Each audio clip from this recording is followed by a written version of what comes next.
We are starting the closing discussion, and I would like to invite the members of the panel, Mr. Siim Kallas, His Excellency Mr. Christoph Eichhorn, Hanno Tomberg, and Henry Kattago.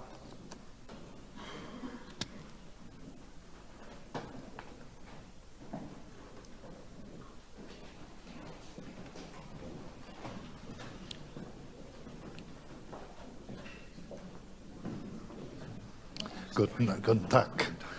Ja, vielen Dank auch, dass Sie haben gekommen. Das ist wirklich.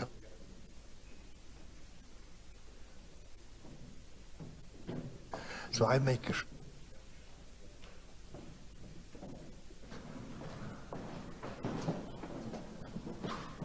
so before I forget, I was asked to tell you that when the panel is over, there will be some snacks served in room behind me. So don't run away. So we are now starting the last discussion. Let me introduce the panelists. We have from the left to right Hanno Tomberg, and then His Excellency Ambassador of Germany to Estonia, Mr. Eichhorn, and then the former Vice President of EU, Siim Kallas, and the current advisor to the government, Henry Kattago. He is at the same time also the man who is running in Estonian TAN, the Council for Science and Innovation, an instrument consisting of scientists and politicians to advise the Prime Minister of Estonia. So I would like to propose the following format that we will, each of you will have about 3-4 minutes to maybe further to introduce yourself and also to formulate some of the major problems. And then I suggest we are going to try to discuss two important questions. One being, what would be the really good instrument that academia and parliament, academia and government could have to have a fruitful communication, so that information coming from science, which by definition is true and validated by the scientific community, reaches the decision makers. And second, I propose we analyze some of the cases where we have made major failures. If I look at Europe, I'm very, very proud if I think of CERN, the High Energy Physics Center. This is something which is a really beautiful example of European collaboration. We have something which is doing unique things in the world, and we should be proud of that. I could also say that the European Molecular Biology Organization is one of the examples, and why not European Research Council. But when I think of some contemporary developments, for example, laws about the GMO, or the very recent law by the gene editing, as a geneticist, I feel totally ashamed. I feel that I came back to the medieval Europe, where science, facts, and basic understanding of genetics has been completely forgotten and has been completely ignored.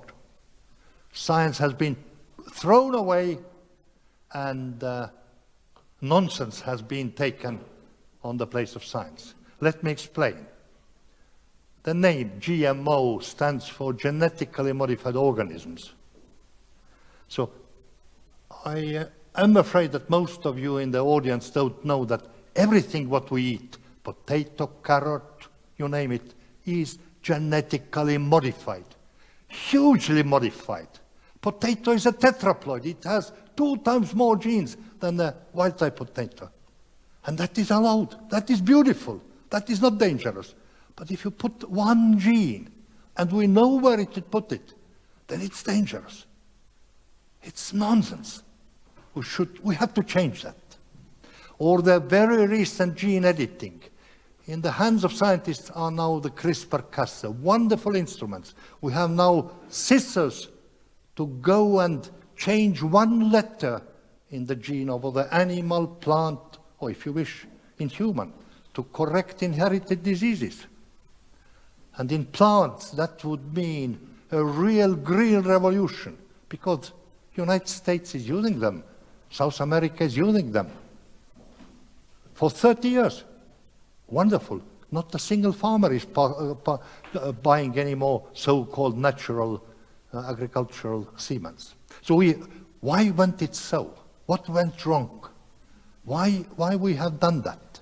I think one of the major problems is, as Professor Marju Lauristin said, education. Genetics is very complicated. And decision makers, by and large, don't have the foggiest idea they are deciding about. So how do we solve that? We are now coming to the artificial intelligence. And if I listen politicians or some not very well educated computer scientists, as a neuroscientist, understanding what brain is, most of the text is not really serious. It takes many, many years before we understand how brain works. And currently brain is 50 centimeters, and if we build a processor which is as big as brain, the diameter is 5 kilometers. This is still the difference between the artificial intelligence and the human brain. So don't be worried. Our brain will always win, because we are adapting. We can change the contacts. We can make out of 10 in the power 14 contacts new contacts. So with these introductory remarks, I will ask now the panelists to start. Shall we start from the left? The microphone's here. Hello to everybody, and it's nice to be here. Thank you, Mr. Saarma, for inviting us to that panel. And I'm lucky because I'm one of the students of Professor Marju Lauristin, so I know social theories and also communication theories today. But now I'm active at Foundation Archimedes, and I'm responsible for the use of structural funds in higher education, as well as science, together with the Science Council of Estonia. First of all, I would like to show a book that I bought just a couple of months ago. It's Programming to the Parents. I would have never imagined 2 or 3 years ago that I would need such a book. But as my son is going to school next year, I think I should read it through, because he needs that in the first grade as well already. So it means like when Antonio Loprieno yesterday told us that centuries ago, the main themes of scientists were either religion, law, or medicine, the world is too complicated today. So we actually need complicated answers to complicated questions. It's no possibility that only single or very simple answers can answer to the questions that we are facing. And of course, it's difficult if the consequences of the things we do today can be seen in 100 or 200 years ago, how to explain that. Concerning politics, I think the new political forces that are coming into the political fight during the next parliamentary elections actually came out with the idea that let's solve questions to Estonia after 100 years. But what has become, and I think in the programs we find the things that can be done in 2 years, not in 100 years.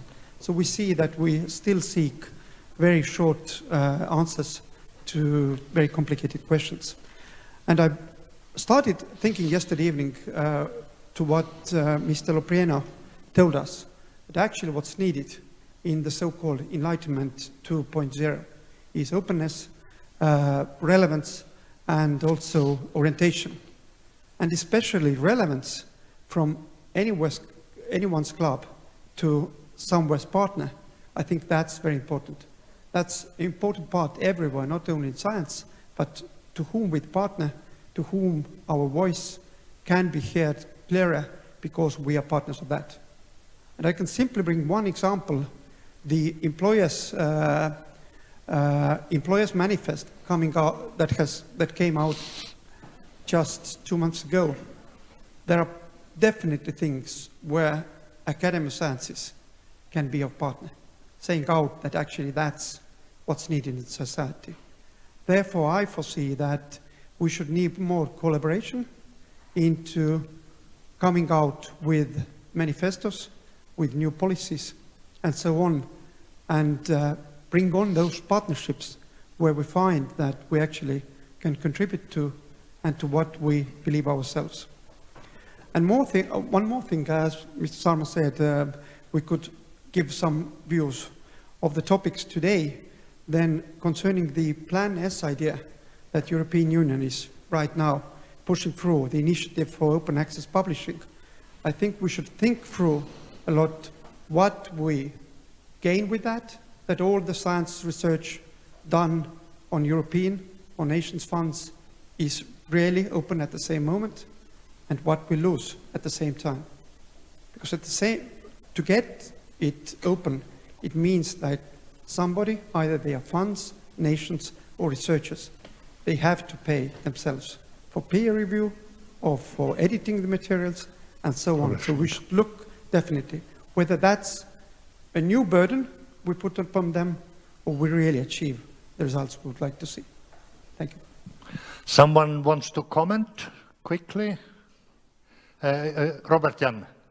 Well, since about open access, I cannot, let it go idle. We are, with regard to open access, in a period where we can really change things for once and for all. And as the 28 science ministers of the European Union have said, we need to move to a system whereby we pay to read, to pay to publish. It is unacceptable that the big investments we do in science, that these results of the investments, the scientific articles, are behind expensive paywalls where only the happy few have access to. And that means that whole parts of our society, including developing countries, have no access at all to the results of publicly funded research. And that needs to be changed for once and for all.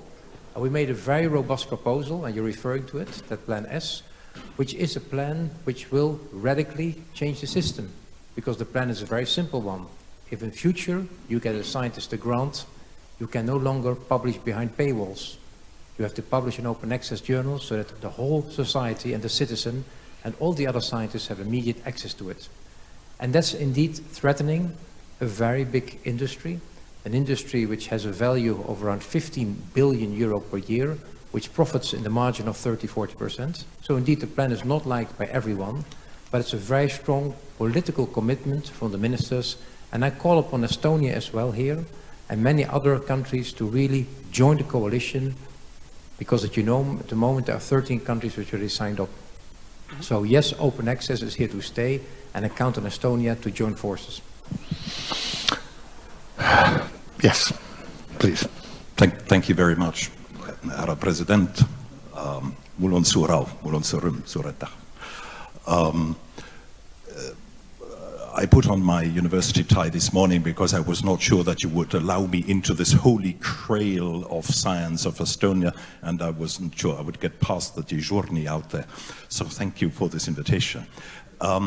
Since this is an academic setting, I thought as a practitioner I should very quickly give you two quotes to frame my brief contribution. The two quotes have footnotes, as they should have. I'm not sure whether in terms of language they would all make the cut of an academic requirement, but still here are the quotes. The best definition of foreign policy I have learned over the years is from James Baker, a former American foreign secretary, coming from Texas. So if somebody comes from Texas, he has very clear words. The definition of foreign policy by James Baker is just one damn thing after another.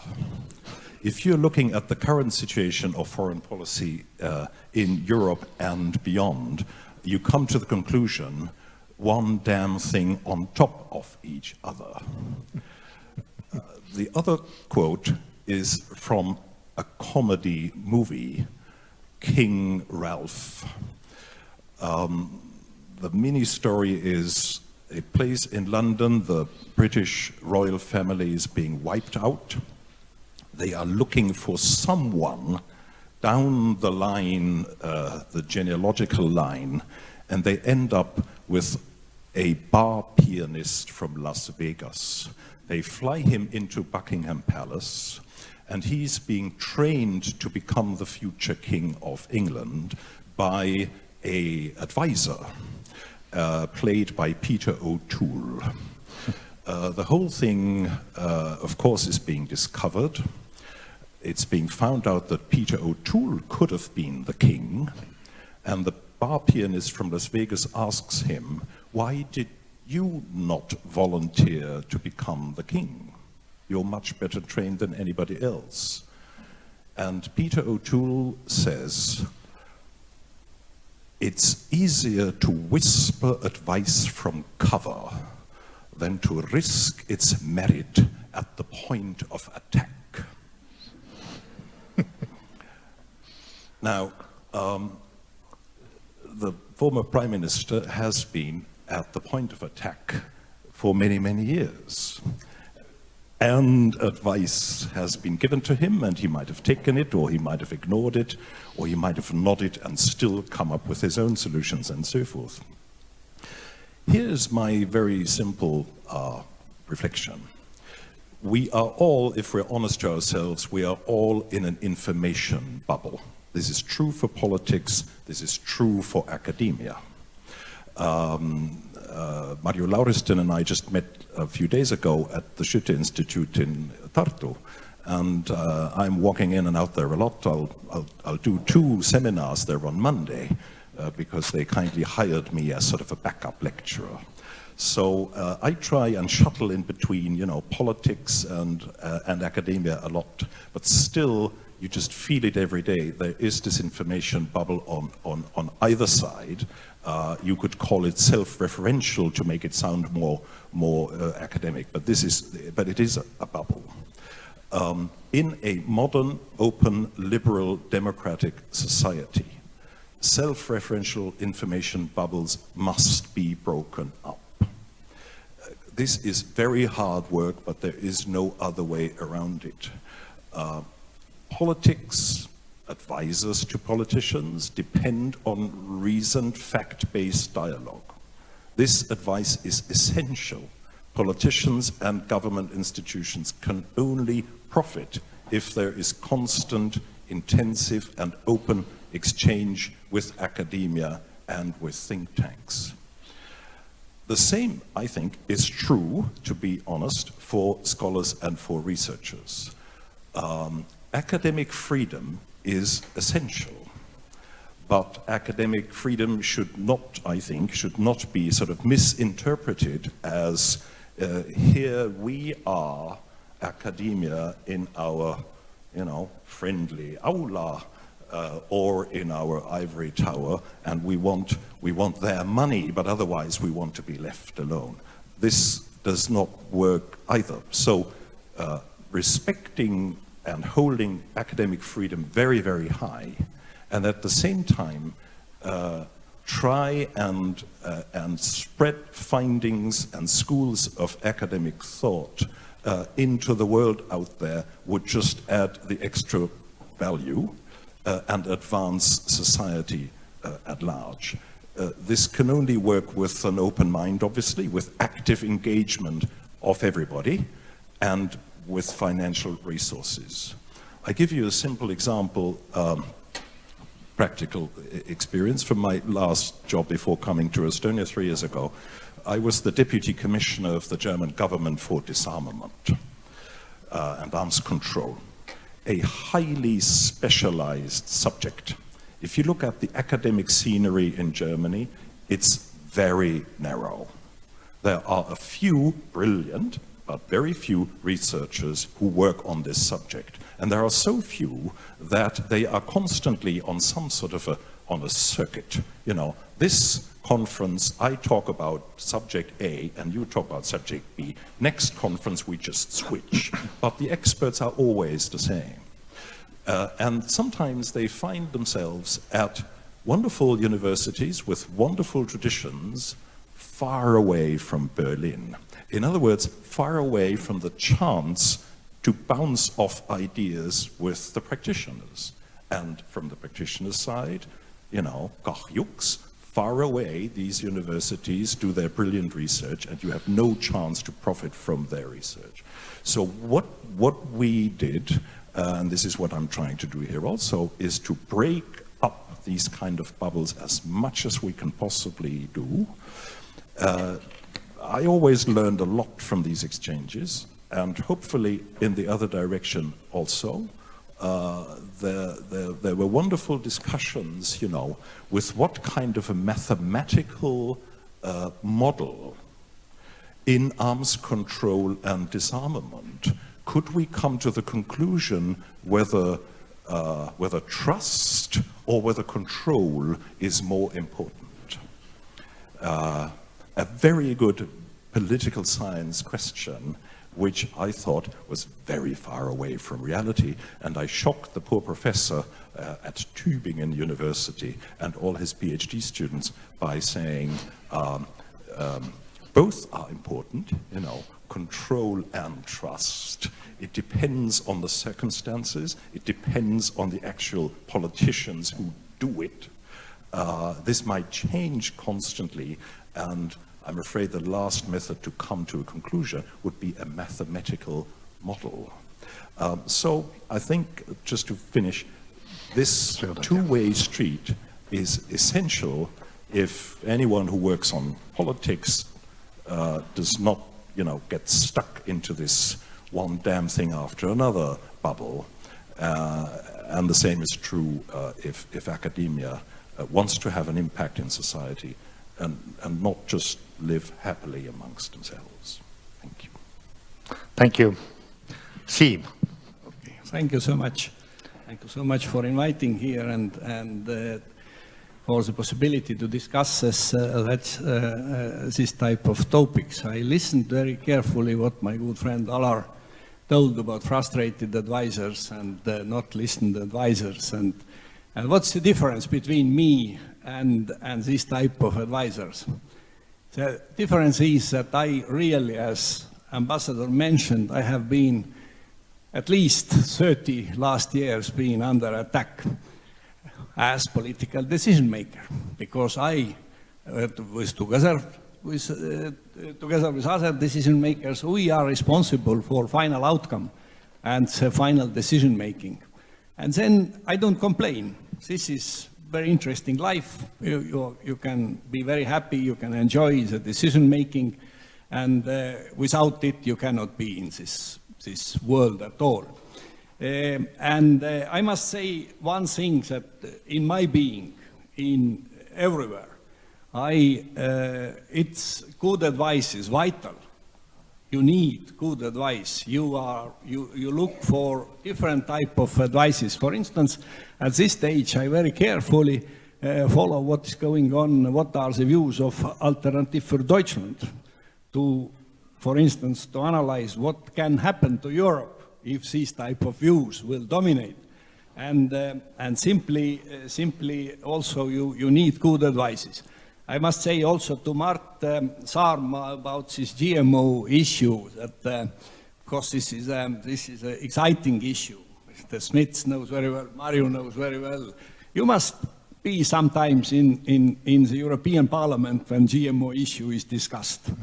Then you can have a real spectacular event. I expressed my scientist view, the geneticist view. But I must say that this is not a question of rational or question of education. This is partly question of religion. You can meet José Bové, for instance, who was jailed for cutting plants from field which were planted in France, and this type of people, he's still the member of European Parliament, Bové, or not at this stage, no?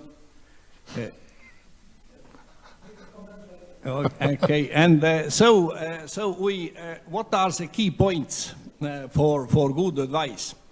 Of course, education is really vital. So you cannot have advisor who doesn't know basics, even basics, or even is not knowledgeable in very sophisticated matters.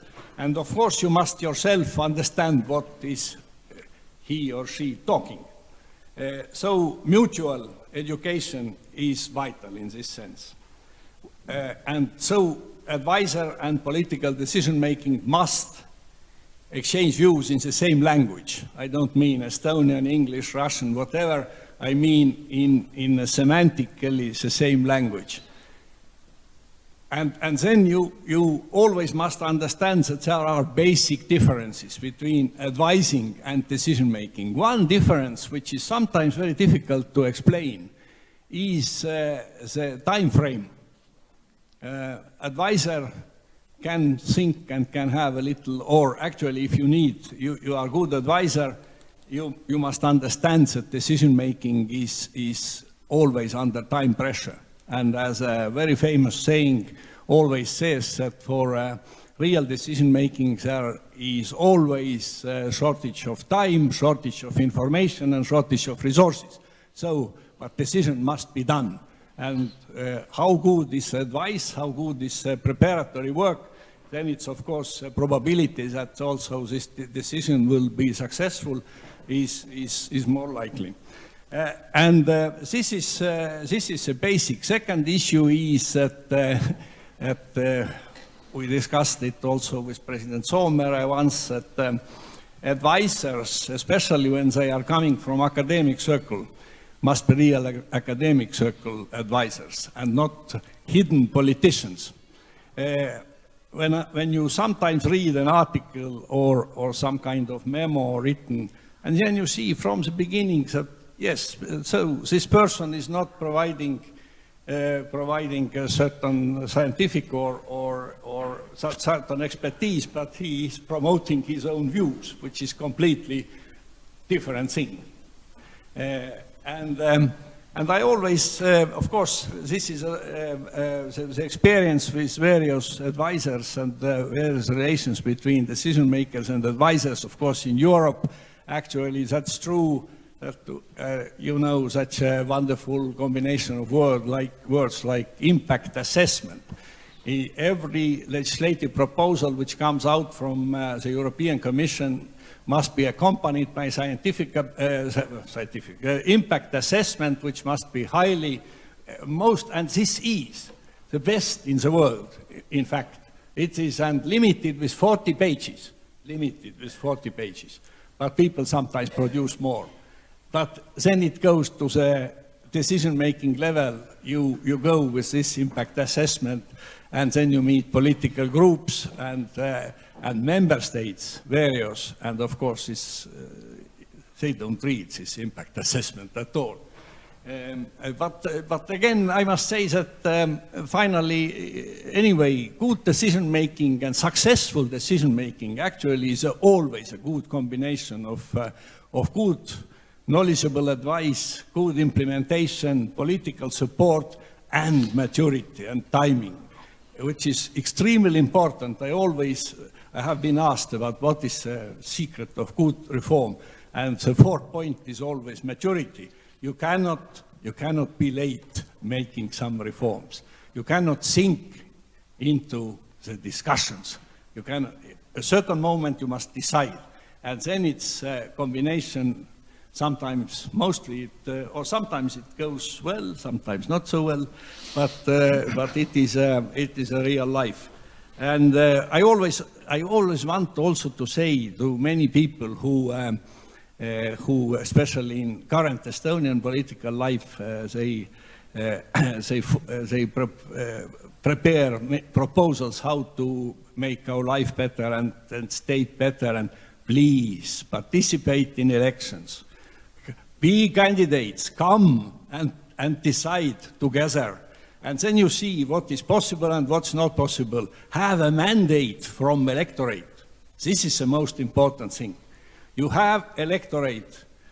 You are responsible for this electorate. And then you can, with this mandate, you can promote your ideas, push, decide, defend, whatever. Thank you very much. Thank you. Any fast reactions, questions to Siim, Kallas, Marju?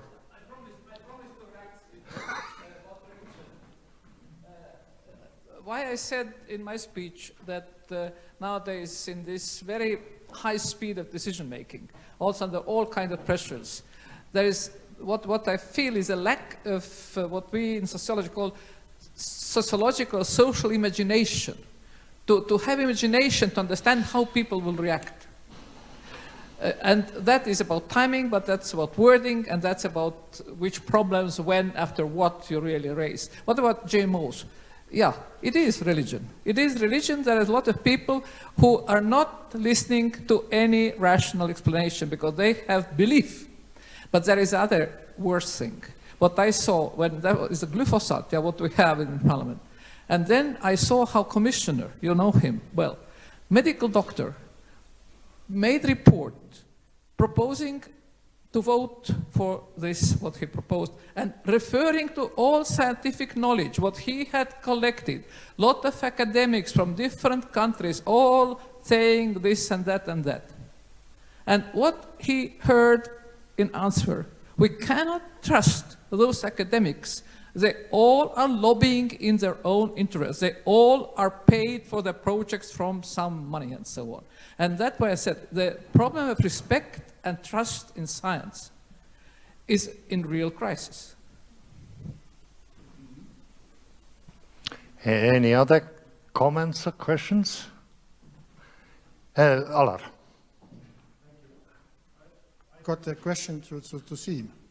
It's a yes or no answer, actually. It's, am I right that politicians, they like that advice is given behind the closed doors rather than reading it in the morning newspaper? Oh, I didn't catch, in fact. The idea is that politicians, they do like to have advice behind closed doors rather than reading this advice in the morning newspaper. Am I right? You can have both. Can I? Oh, good. Why? It's everything. It depends on bits of information, or it depends on the content. I must say that I don't make such a difference. So actually, I cannot see these are very separated. You must carefully read what is in morning newspapers. This is life, but also, of course, you can have various type of discussions.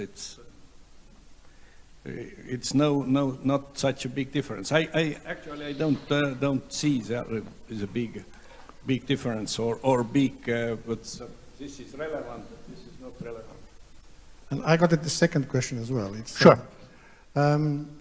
Once I counted that in Russian Federal Assembly, Duma, we are around 600 members. But 200 of them actually have PhD or candidate of sciences or doctors of sciences. At the same time, in US, they got, I guess, only one physicist, one microbiologist, and roughly, I mean, less than 10, I guess. And at the same time, there is a movement in US that more and more scientists should go to the Congress, to run for the Congress. What you supposed actually to scientists over here.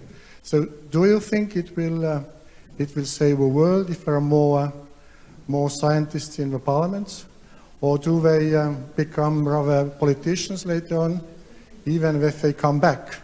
They are still politicians rather than scientists. You know very well that we in Estonia have various examples. I can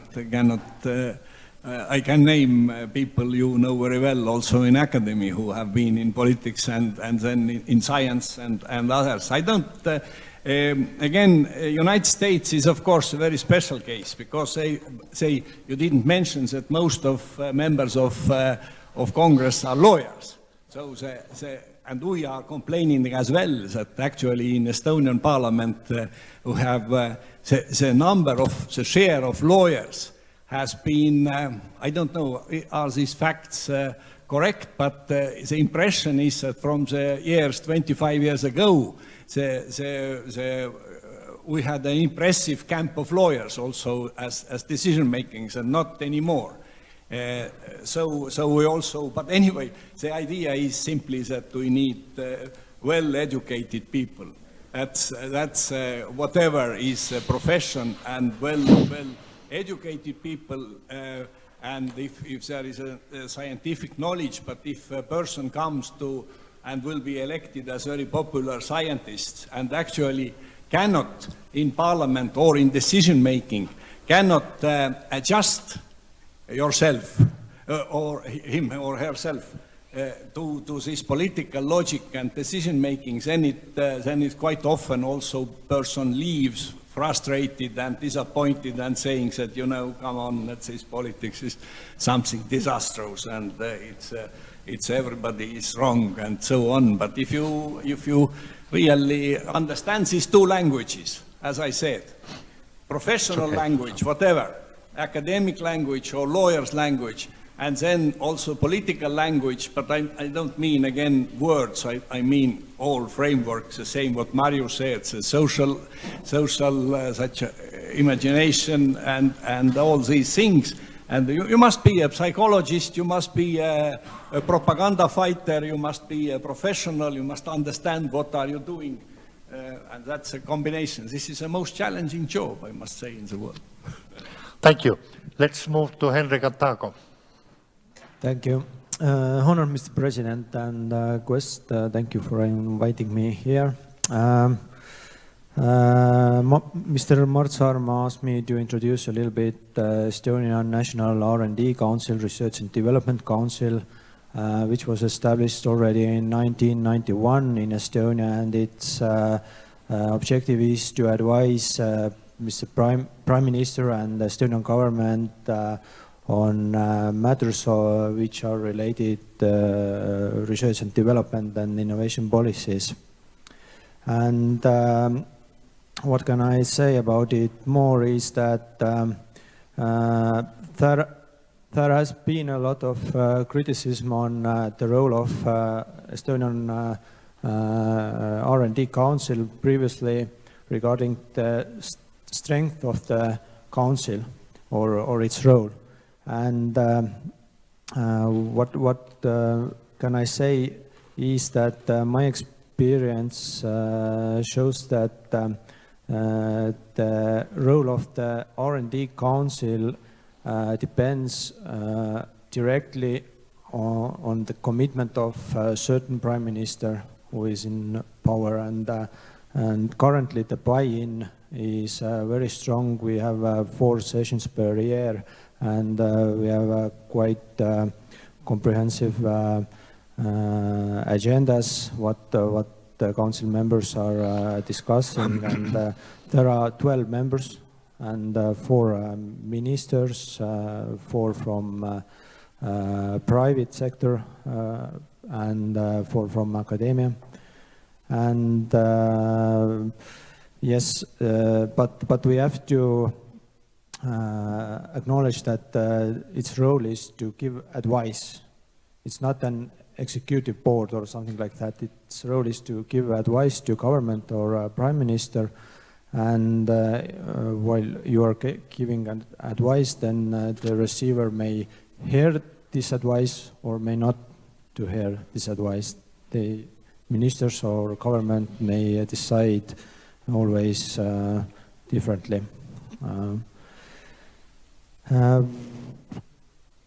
About today's topic, I can only echo to my previous speakers here, and of course to Mr. Karis and Mrs. Madise, who probably have the same experience that I have, because I'm also visit permanently government sessions and decision making. I see closely the government decision-making process, and I would say that the base of the decision-making process is the one big issue or the problem why we cannot take into consideration all the scientific works that we have around us, and these technological changes are speeding up it even more. And the second thing I would like to stress as a solution, I think, it is that we have to realize and emphasize the importance of formal and especially informal networks, I think. This is what Mr. Karise said also, that there are just so many people around the politicians, civil servants, and so on, and usually the advice they receive, it is given by the people who are their closest friends or family members or something like that, but rarely there are scientists or people who may give a really good fact-based or research-based advice. So I agree with the previous comments from my panel. Thank you very much. We are now proceeding to the discussion. Yes, questions or comments, please? As Mr. Kattago mentioned, I used the opportunity to comment on my experience at government meetings and also at the cabinet meetings. And it's not so bad at all. Rather, I have been heard and asked before. And maybe also Henry and Alar can approve it, that quite usually the ministers ask for legal advice, and I'm ready to give it. And it's usually heard if it's given with dignity and in a clear manner.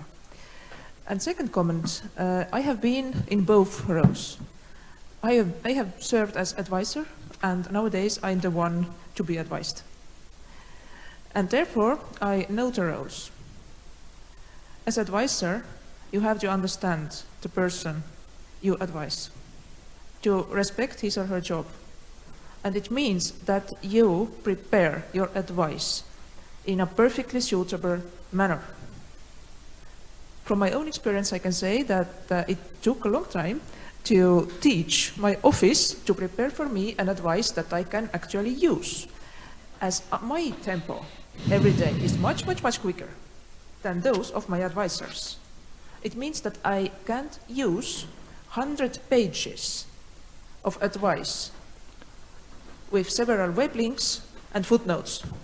It's impossible. Sometimes the only time for me to prepare for the next meeting is to sit on the back bench of my car, the driver is driving, and I'm looking in my smartphone for advice.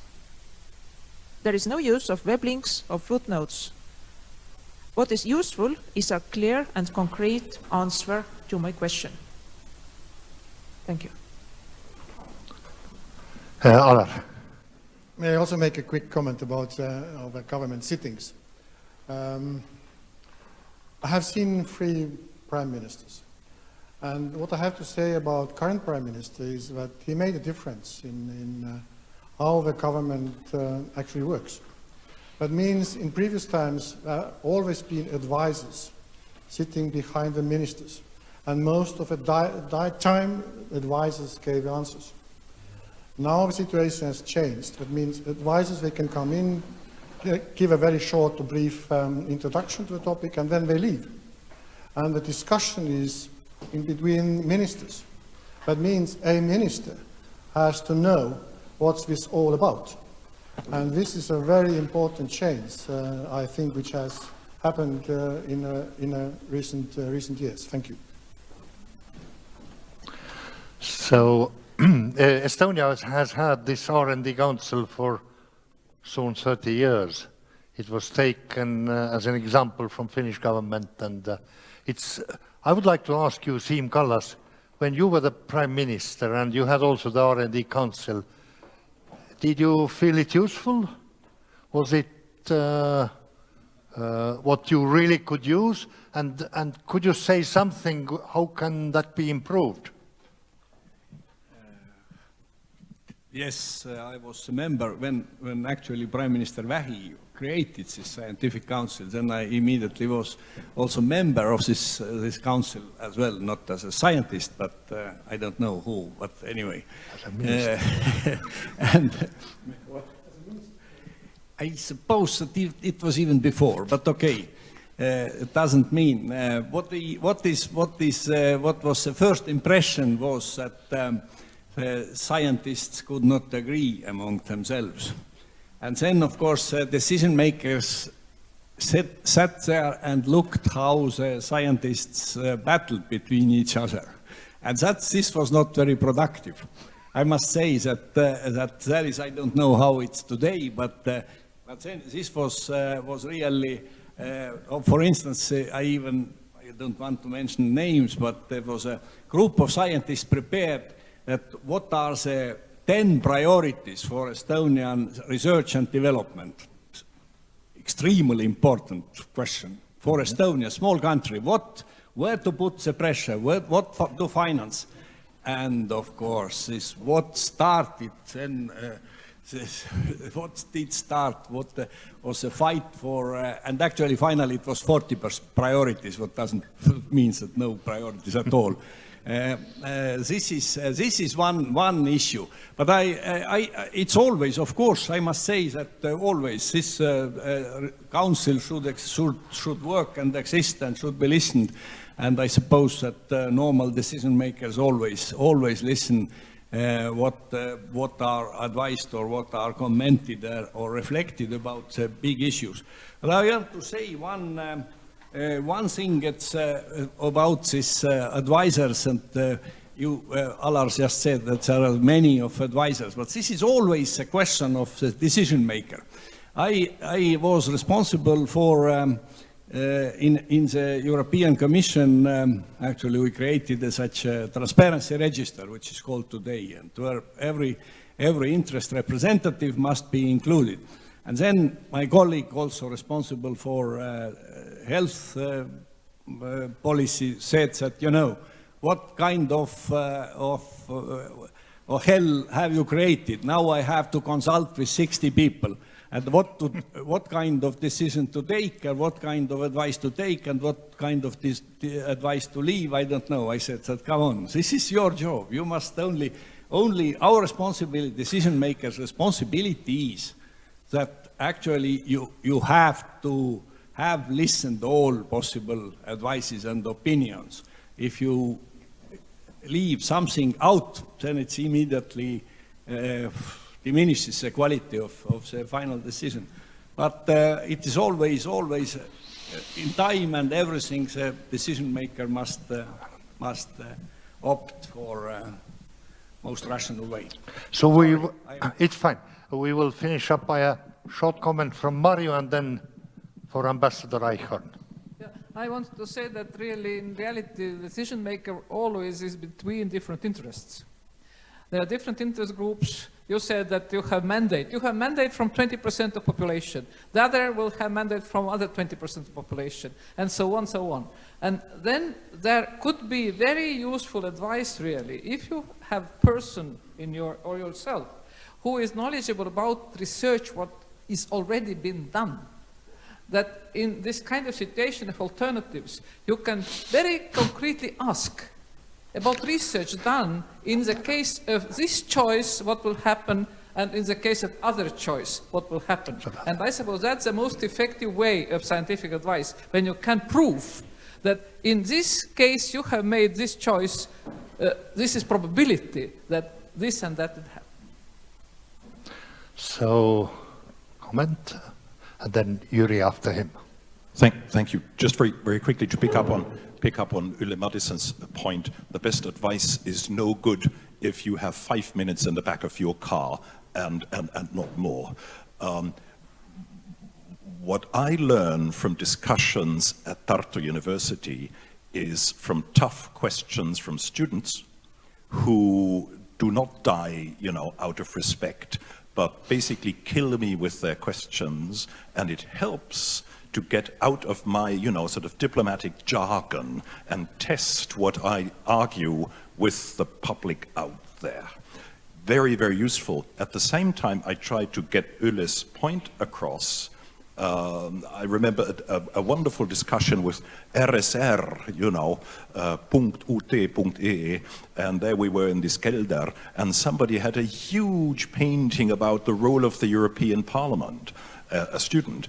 And I said, well, there are these elections coming up now next May. So just go out there on the Rathausplatz in Tartu and try your model with the real people out there to get them to vote. So, you know, this is a give and take, where everybody hopefully learns something. Last comment would be on what Alar Karis mentioned in his presentation. Do not always look at the very top level to whom you want to give advice.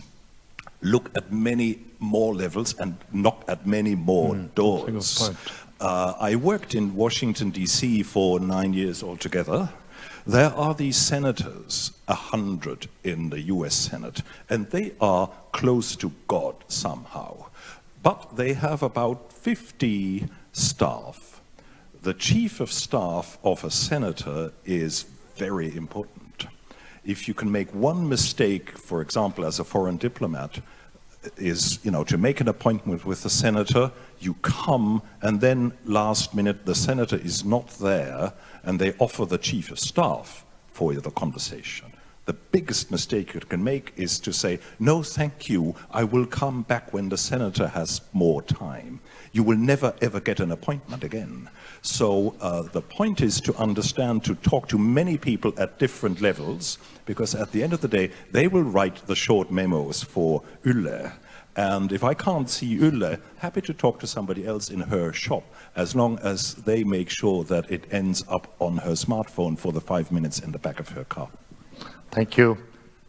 And Yuri, last.